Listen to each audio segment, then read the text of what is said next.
We've all been there.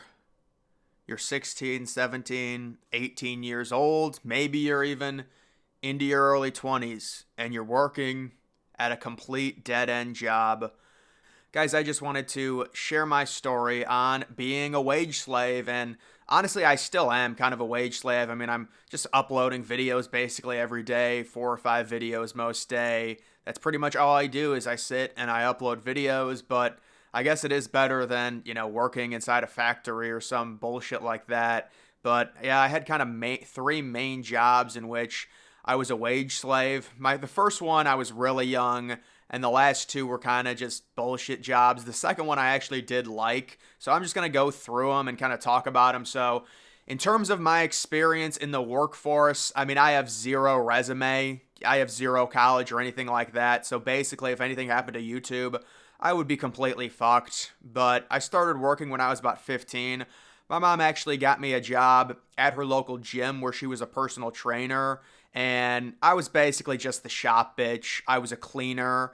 It was virtually no money. And dude, I would spend like 20 minutes just sitting in the bathroom stall on my phone. And I think they knew it. Like, I remember one time they sat me down, the boss and maybe an assistant that worked at the desk, they sat me down and they were like, you got to do a better job, whatever. I honestly don't even think they cared that much. I was like 15, 16. They knew I was a terrible employee. I would go around cleaning. It was a smaller gym. It wasn't anything like Planet Fitness. It's actually funny because there's a Planet Fitness there now where that gym was. The gym that I worked at doesn't exist. It was not a chain or anything. And I actually kind of liked it. It was like a nice little gym. I don't know. But either way, I would just kind of clean there. I remember there was this one room towards the back where like blinds would close. It was like a personal training area. And I would just go in there and just sit on my phone. And I do have this one weird memory from that job that I vividly remember. I don't know why, but it was a Saturday morning. It was early February, dystopian as hell, miserable. I was sitting on the toilet just trying to let the time pass by. And I remember seeing trending on Twitter the hashtag never Trump. You guys remember? I mean, I'm sure they actually still have that trending today because Trump might be running in 2024. But like in 2016, that was before he even got elected, before the election with Hillary. I don't know why I remember that, but I remember just seeing that trending on Twitter as I was scrolling through. And there used to be like a different trending tab than there is now because they changed the entire format. But either way, guys, that job, I made basically nothing from it. I mean, seriously, it was like minimum wage, whatever it was, $7.50, $8.20. I don't know what minimum wage is in Ohio. And I just kept to myself. There was like maybe there was one other cleaning person, or I don't even know if there was. You know what? I think there might have been, and then they quit. And I was like the only cleaning person there that actually went around the gym. There was also like a janitor, I think, at the end of the night that came in after hours. But, you make like $20 a shift. I'm not even kidding because I would work like 3 hours like after my school. When I was 15, 16, it was probably like a sophomore in high school. You would go in for like 4 hours and you would make $7.50 an hour. So you take away taxes, it's like 25, 26 bucks. I mean, you're making literally nothing, which is kind of how it should be. You're 15, 16, you're not going to make shit anyways. But I ended up working there maybe on and off for 7 months. That was longer than I expected. That was probably, again, like my sophomore year in high school. And then in my junior year, this was junior year going into senior during the summer. So I had just finished my junior year or coming to the end of it. It was in April. I remember this. I got a job at my local garden center. And this was a job that I really did like. Now, originally what they had me doing, because, April, May, it's huge with bark mulch. They had a big thing of bark mulch in the back. What I would do is I would be positioned in the back. Well, first they started me in the store and I was just really bad with customers. Like they'd ask where things were and I'd be like, yeah, it's just at the front and stuff. And it would just, I mean, I didn't know. I just said to go in random places and people would get pissed off about it. So they came to me, they said, listen, we really can't have you working in the store. So they sent me to the back and I would just load up bags of bark mulch. I'm sure you guys have seen like the backhoes and all,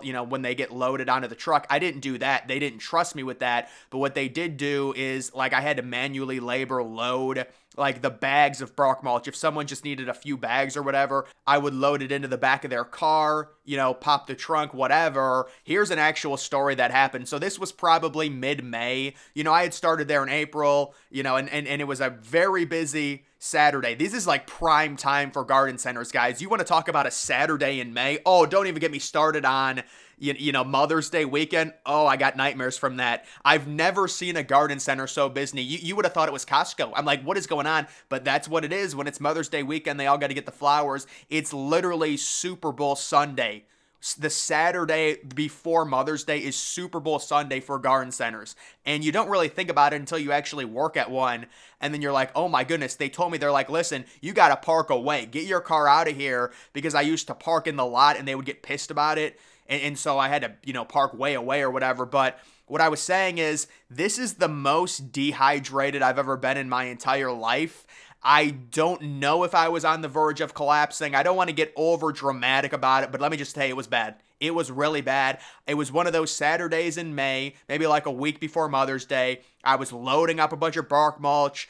I don't know what ended up happening to where I couldn't get a drink.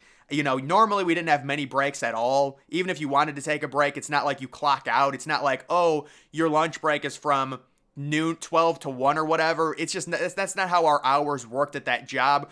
Or at least mine anyways. But it wasn't even like it was that hot out. It was like 74 degrees. It was sunny. And I remember when my shift ended, I'm guessing it ended around 5 o'clock. I literally got in my car, or I don't even know if I got into my car. I ran across the street. Across the street, there's a gas station. And then next to that, there's this little convenience store that I used to always go to in high school. And dude, I ended up getting 6 or 7 of these massive drinks. And it's like brisk iced tea. I chugged like 2 of them on my way home. This job was only like a minute away from my house. By the way, the gym was probably like 10 minutes away, so neither of these jobs were very far, but yeah, I was so dehydrated. And then I actually ended up getting sent to what is called, I think, a growery, which is where they grow all of their plants. It was a set of like 3 or 4 greenhouses and then a massive outside area, and I had to set up all of these different, oh my god, little mum things. It took, like, I probably put it like, 500, even more, maybe like 1,000 of them, setting them up. But yeah, when I worked out there at the greenhouses, it was like maybe an extra 15 minutes away, but it was so much better. There was really only one old dude supervisor, kind of cowboy-like dude with a nice little cowboy hat, and then there was this other wacko dude. You guys know the one dude from Outlast, I think Traeger? The dude looked like the human version of him. I'll try and show a photo of him, but yeah, he looked like, he wasn't obviously all that messed up, but it was the human version. And I remember that dude because I bet him that Donald Trump would not get impeached. And honestly, I think I should have won that bet, because I know you can technically say, oh, Trump got impeached twice. Yeah, but he never left office. I guess they did kind of forcibly remove him with January 6th. I'm kidding, but yeah, I think I won that bet against that dude. I was arguing with him. He was like some Democrat. I'm like, dude, you look like a freaking hillbilly from Iowa. How are you a Democrat? But either way, there was that dude. And then so I would go out to the greenery. Oh, this was great because we got the lunch breaks and I didn't clock out for the lunch. So what I would do is, where the growery was, it was like 10 to 15 minutes away from a McDonald's. Dude, I would get McDonald's. I would just sit in my car for an hour and a half, 2 hours. I would literally take a lunch at noon and be back at like 1:45. And the cowboy would be like, listen, you got to stop doing that. But honestly, he didn't even care. He really didn't even care. You could go in and we just set our own hours. I would just go in whatever, and he would say, you got to do this, you got to plant all these, whatever. It was very peaceful. It was very nice. It got to a point though when it came around August, I think. Oh, this was a sad realization for me. I remember one night, it was a Saturday night, and I was just on my iPad, I was in my bed, whatever, but I had this realization. This might have been when my depression first started, and it's such a strange moment, like the first time you realize your life is slipping through your hands. And I stayed up all night. I was watching some bullshit like Netflix movie and just, getting sad or something because I don't know what was depicted in it. But you know how those low budget movies are, like I'm just like, fuck, I'm such a loser. And I didn't sleep at all that night. Man, that's crazy. And the reason I remember that is because I remember, looking outside and the sun was rising. And I went into work at like 6 a.m. because I didn't sleep. And I was so tired. I could barely function. I ended up leaving at like 9:30 a.m. Again, we could set our own hours. It wasn't like, oh, you got to come in at 7 or whatever. I mean, technically there were hours, but it was just really laid back because there were only like 3 or 4 of us working in the greenhouses.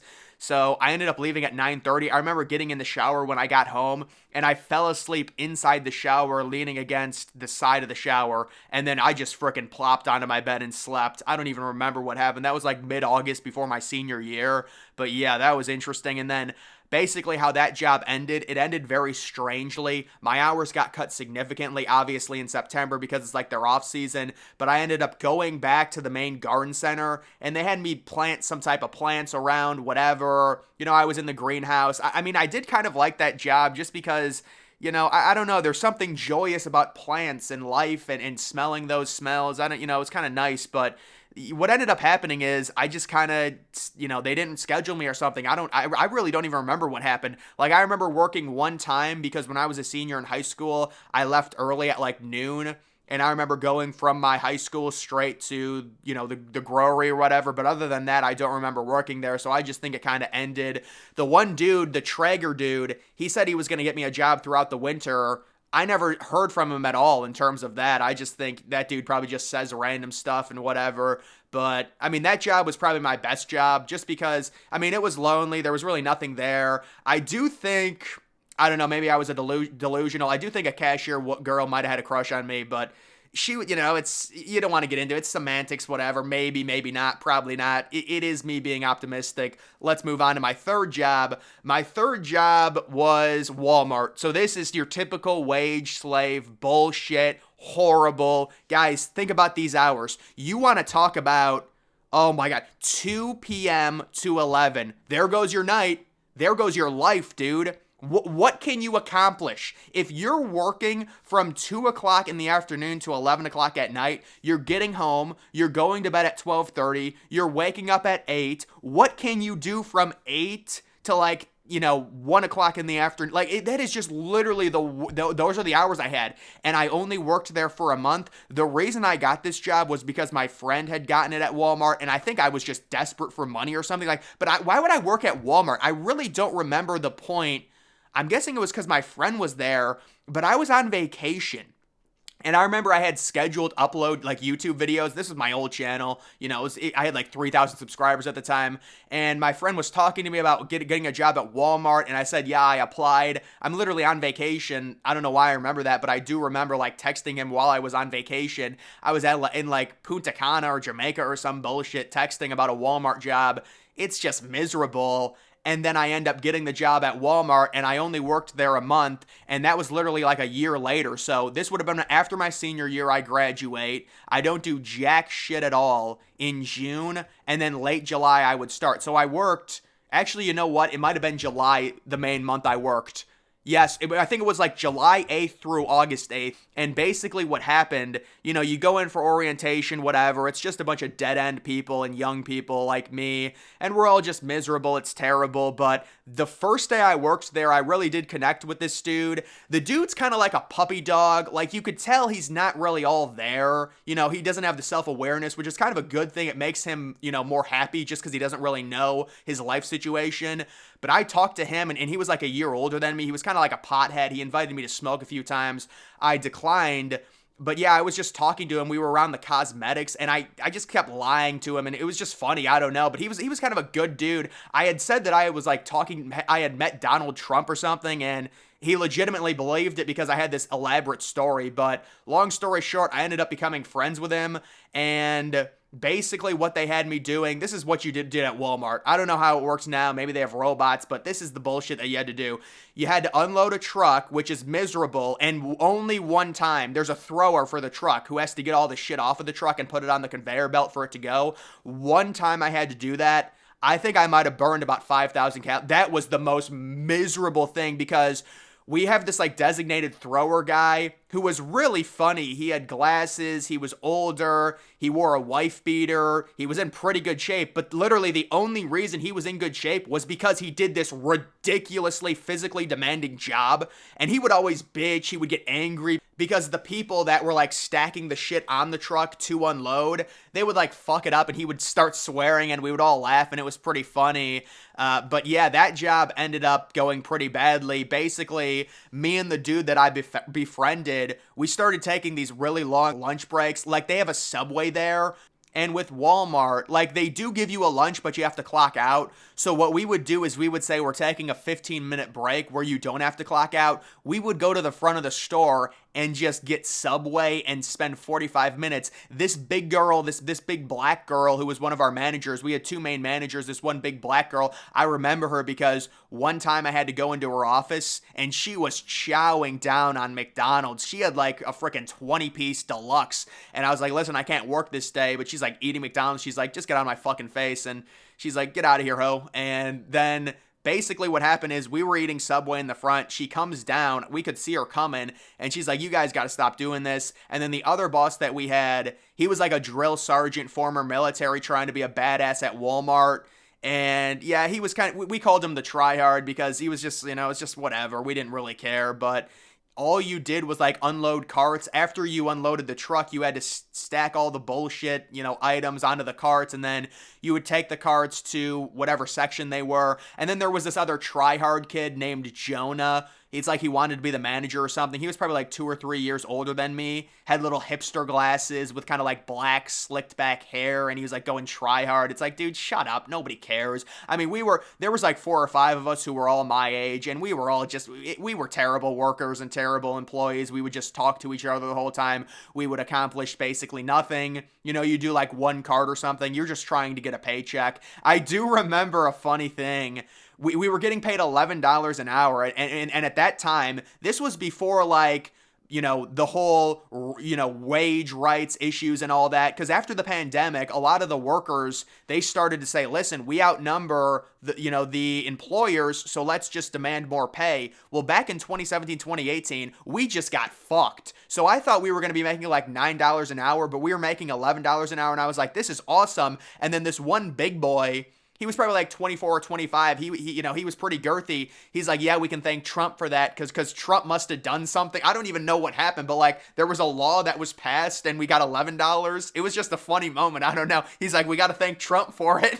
But yeah, so that job ended. It's interesting how that job ended. Basically what we were going to do, me and the little puppy dog smoker dude, this is so cringy, but I'll just say it. Basically, it was the last night. We were both quitting. We both had already had strikes. He had strikes because, like, way back, even before I started working there, apparently he would just leave, like, the store and not tell anyone and then come back. And they were like, listen, you got to stop. You can't do that. But basically, the last night, because you get significant bonus for overtime, you get, like, 1.5 times your pay. We were going to create like a little, this is so, like, I don't know how like 17, 18-year-old people, like, how do we not grow up? But we were going to create like a little fort within the toilet paper or whatever and hide in there for like 4 or 5 hours to try and make overtime and then clock out at like 5 or 6 a.m. and get overtime pay and then just quit. But what ended up happening is the drill sergeant, the former military, the dude was like power walking. This was like 11:30, so this would have been 30 minutes after. We hadn't even gotten into our fort yet. We were sitting in the break room, and he's like, what are you guys still doing here? And we were like, oh, we're doing overtime. And he's like, that's not permitted right now. We don't give overtime to anyone. And then we said, you know what? We just quit. And honestly, he was pretty nice about it. He's like, yeah, I get it, whatever. Just give me your vests or whatever, your little sweater vest things. And I still remember that night because going out to the car, it was fucking pouring rain, and we had to run out to our cars. There was like 11:30 at night, Walmart, or there was like a few people waiting, inside or just outside over the overhang to try and, let the thunderstorm stop because it was the summer. This was early August. We get typical thunderstorms, especially in August. It's always thundering, it's always lightning, and it was just downpouring. But I just booked it to my car and left, and that was pretty much the last time. That was really the last time I've had a job. There was this one, I will say, there was one other job. You guys know it's the package bitch when you're like 18 or 19. I think this was when I was 19. So it's kind of interesting how I've had a different job when I was 16, 17, 18, 19. But this is technically not even a job. It was with UPS. You know how they need the package bitch when you go out with the driver, because they've got a lot of packages during the winter. This was in December. Basically, there's a main driver. I run the packages up to the door. I get back into the car. and you repeat that process like 500 times, but I only did it 2 times. The first time, the guy I got, he was just a wholesome old dude. There's really nothing against him. The second time, the guy that I got, he was probably like 32 years old. He was like a wannabe cool kid trying to be cool in front of me. It was very, very strange, but he was very skinny. And, you know, he had like, the black hair. It's just kind of a weird situation. But I do remember that second time. Oh, that was miserable. That was so depressing, dude. It was so cloudy that day. And you're dealing with, there was snow on the sidewalk. There was snow on the road. It's like that Soviet era snow. It's just disgusting. And it got dark so fast. And I remember, it's so weird with those situations because you have to take your car to like a CVS and then they pick you up from the truck. I wonder if they still do that, but that's kind of where you met. And I remember getting dropped off at the CVS, going home, and I was like watching the TV show 13 Reasons Why, or the Netflix show. That's kind of a decent show. The first 2 seasons were good. It tailed off after that. You guys get that. Those shows are always money grabs after a certain point. But yeah, I just vividly remember that. But yeah, that's pretty much all my jobs. And then like, I do remember my mom really pushing me to try and get a job, which I should have done. Like, I really did. Like, there was just no future. If you don't go to college, if you have a shitty GPA, there's no future for you. And for me, it was really just YouTube or bust, or working at a shitty warehouse job. That was it. And I did, I went to a few different interviews. I went to this one factory. It was like $12 an hour. I immediately got hit with like the smell of depression from the warehouse. I was just like, oh my God, I got to get out of here. They're offering me $12. I didn't take it. And then the Vitamix place, that was brutal. I remember that during the spring. My mom made me go to that. I do also remember I should have taken this. I should have just tried to do Amazon. But Amazon is the worst of all. But my mom was like, your friend is doing Amazon. You should go do that. It was during the pandemic. It was like March, the heart of the pandemic. And I was like, I'm not doing it. I'm special. I'm going to make it on YouTube. That's what I said. But those are basically my main jobs, guys. It's bad. I mean, I guess I'm lucky with YouTube again. I try not to take it for granted, but even YouTube, it's just me constantly talking and uploading and doing the same exact thing every day and not taking a break, and it's just 5 videos, and it just gets so repetitive, man. And YouTube is such a lonely job. It is, because at least even if you're going to like a factory, at least you're talking to other people. With YouTube, you don't even get that. But I'm sure we've all been there, the wage slave life, and you try and dream of like putting your money away, investing, hitting it big, waiting for the next bull market. It's just always the same, man. It's the same cycle on repeat, never ending, and you're getting older, so it's getting harder and harder to do, and you can get away with a lot less. And especially as you get older, your life becomes a lot more depressing and a lot less impressive, because you lose the ability of having any type of potential. Your potential is gone once you reach a certain age. That's the other thing that I realized. But that's just going to do it for this video, guys. Make sure you follow me on X. Link to that's always in the description.